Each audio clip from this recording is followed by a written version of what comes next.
Pwede ko bang gawin yung ano? Man siya sa akin. What is the sweetest thing you've ever done for a girl? Pwede ko bang gawin yung ano? Yung pumunta ako ng... well, yeah. Kasi for a girl. For a girl naman. I rented the private jet to surprise someone. Okay. Well, to surprise Maine sa Boracay during her birthday. Wala pong nakaalam. Konti lang kami. I mean, yung pinsan ko, tapos yung mga kasama ko, nagsabi lang ako sa kanila.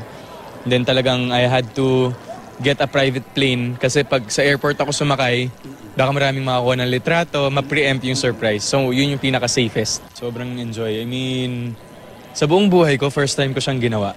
Kahit kanino. I mean, to go that far to surprise someone. Ako siguro, ano talaga eh. Well, special day ni Maine yun and special naman siya sa akin. What? Welcome back mga kaaldab. Ito na naman po ang inyong lingkod, si Mr. Destiny. At magbibigay po tayo ng pinakamainit na update po ngayon sa social media. Siguro naman po, kumbaga ramdam nyo na, hindi po ba? Siguro naman po, alam nyo na yung pinupunto natin. Siguro naman po, dito sa mga video na pinarinig ko po sa inyo, 2 beses to. Malamang mapapaisip po kayo. Hindi ko man po sinasabing makukuha ko agad-agad yung simpatya ninyo. Hindi ko sinasabing akin na yung paniniwala po ninyo. Pero dito napakasimple lang naman po. Hindi po ba? Hindi naman to gagawin ni Alden Richards kung wala po talaga at magkaibigan lang po sila ni Mengay. Hindi po ba? Ang daming kaibigan ni Alden dyan sa Itbulaga eh. Kung mapapansin nyo. Pero bakit kay Maine Polkerson yan lang po ito ginawa? Bakit si Mengay lang po ang bukod tangi na kaibigan niya na ginawa niya po nito? May mga bagay-bagay po na mapapaisip po talaga kayo. May mga bagay-bagay po na kumbaga salungat sa mga sinasabi ng iba.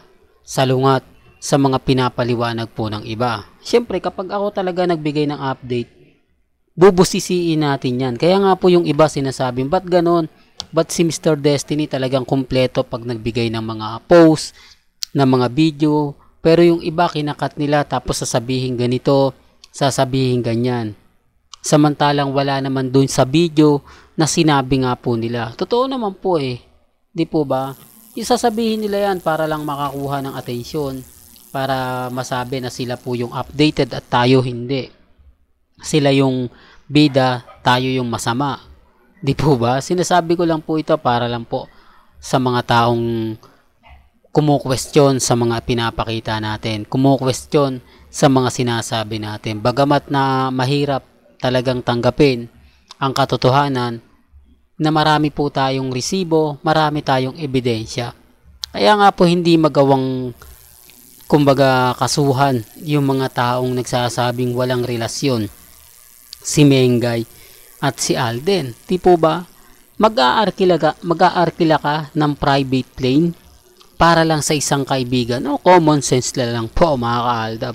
Mag-aaksaya ka ng oras, effort, nang hindi naman po ito makikita sa Itbulaga. Di po ba? Okay sana kung may camera, may shoot na ganito, may shoot na ganon. Di po ba? Wala eh. At yun nangyari doon, wala pong nakakaalam. Although may mga video po na para lang po sa kanila yon. May mga video na silang dalawa lang po ang kumuha. Di po ba? Sinasabi ko lang po ito para lang klaro. Sinasabi ko lang po ito para lang po sa kaalaman ng lahat. Para kumbaga mapaisip din sila. Di po ba? Na oo nga no, Mr. Destiny, may point yung sinasabi mo. Pero bago tayo magsimula at bago natin ituloy itong mainit na update po natin, kung bago ka lang sa channel na to at isa kang true-blooded Aldab Nation na nagmamahal kina Mengay at Isoy, tama po ang channel na pinuntahan mo, kaya consider na po kitang bagong subscriber at huwag mong kalimutang i-share ang mga video po natin sa mga mami, sa mga titas at sa mga senior. Remind ko lang po, kung nasa Itbulaga to, mapapaniwala po ako. Kung lahat ng cast nasa Boracay, mapapaniwala po tayo. Pero hindi eh. Di po ba? Salungat nga po talaga sa mga sinasabi nila. Salungat nga po talaga sa mga pahayag nila. Ako, masaya po ako rito mga kaaldab. Kumbaga sa mga ayaw maniwala, sa mga nagsasabing hindi daw po nagkaroon ng relasyon si Maine Polkerson at Richard Polkerson, wala naman pong pilitan. Hindi naman po ako namimilit. At sabi ko nga po sa inyo, dito sa mga binabalita ko at pinapahayag ko, di po ba? Kayo na po bahala magre-react niyan. Kayo na po bahala magkomento. Ang importante lang naman po sa akin mga kaaldab, kung ano po yung paniniwala ko, sinishare ko lang po sa inyo. Kung ano po yung sa tingin ko mga kaaldab na totoo, yun lang po, di po ba? Kaya imposible po na walang ligawan na nangyari, hindi niligawan ni Alden si Maine, hindi sinagot ni Maine si Alden, di po ba? Sabi, kaya nga po ito yung pinagpipilitan natin, hindi po ito gagastusan ng ganyang kalaki kung wala lang, di po ba? Kahit sabihin na natin na nanligaw, kasi hindi pwedeng sabihin ni Alden na nanligaw kami, nanligaw ako, nagkaroon kami ng relasyon, pero ano lang, saglit lang, hindi siya matagal. 2015 o 2016 naging kami, 2018 naghiwalay na kami. Hindi po ba? Po pwedeng mangyari kung gano'n na lang po yung sinabi ni Alden. Wala na pong question doon. Hindi po ba? Wala nang question na, naging sila pala. Hindi, ang question doon, hindi kayo nagkaroon ng relasyon. Hindi mo niligawan si Maine. Walang ligawan na nangyari. Di po ba? Doon, maaari, sabi ko nga po sa inyo, mapapaniwala nila yung R-Main at Main Fanatics. Pero yung mga taong dumaan dito, yung mga taong 101% na binantayan si Alden at si Maine, hindi nyo mapapaniwala. Ako nga po mga kaaldab, di po ba? Kahit siguro mag-encounter kami ng 1-to-1 o yung magaling na mag-iimbestiga na sasabihin, hindi, ano lang yan, para lang sa teleserye yan, para lang sa pelikula yan, para lang yan sa 8 Bulaga. Hindi po lahat ng bagay nasa 8 Bulaga, di po ba? Kung tapos na ang 8 Bulaga at nasa weekend na po ito, sa tingin nyo magtatrabaho pa ba? Sa tingin nyo birthday ni Mengay nagtatrabaho pa?